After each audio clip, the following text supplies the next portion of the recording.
So today I'm going to make a little bit of apple cider vinegar using fresh apples, and it's just super easy.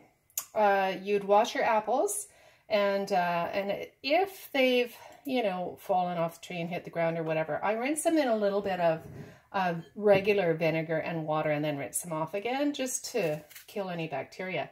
But basically, it's super easy. There are a million recipes out there on the internet, and they say to just add everything, add the stem, the seeds, the whole works. If it looks a little bruised, I don't really like using it, but, so I'll cut those parts out.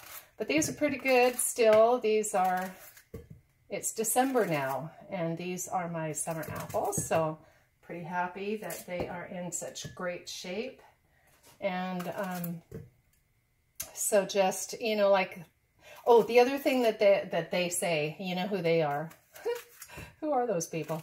They say that if you're making apple pie or whatever, you can just use your peels. If you just have peels, that'll work too. If you just have the, just going to cut that part out, so I don't want it to be bad. Yeah, peels, stems, oh, there's another little piece. Just trim that off and put that in. So yeah, so they say to use, those people say to use everything. Just going to cut off the part where the bugs were, although I'm sure that that's probably, even more beneficial. So you want to squish them in there as tight as you can. Okay, kind of however. So I can fit one more on here. So I'm going to put this on here like this, and then I'm just going to add a little bit of sugar to it with the, you can use regular sugar. Some people use honey. I have used the palm sugar and coconut sugar and raw cane sugar, and it all seems to work just fine because I prefer to not use regular. So you want them to kind of be to where you can put something on them to hold them down. That's a really big thing. And then you're just going to use dry your hands off so you don't get your sugar all wet. And if you can see what I'm doing here, you use a tablespoon per cup of sugar. Per cup of water.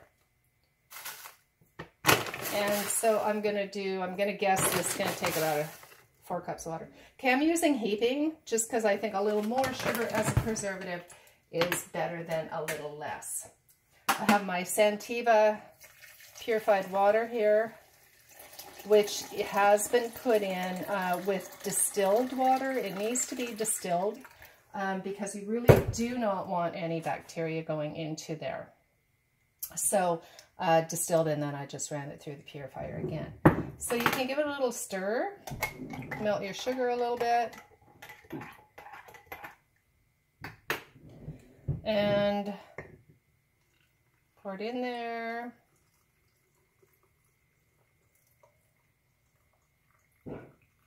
And now, see, I've used a jar with a lid so that I can actually switch it so that the sugar gets dissolved when I'm first making it, right? So I can actually do that.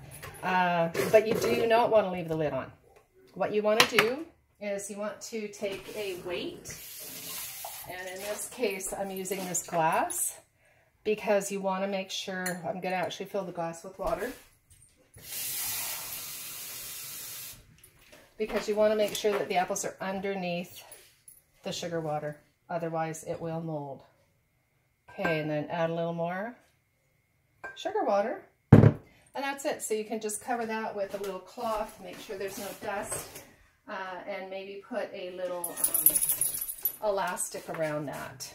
And then you want to be checking it often, and put it in a little bowl just in case the fluid dribbles out. You want to put it in a bowl, cover it up, and then check it every few days. And then if you have a jar that has a lid, then just take it off, put your lid on, Make sure that the sugar is well mixed. You don't have to do that very often, just for the first few days. Make sure that the sugar doesn't sit at the bottom if you haven't stirred it enough.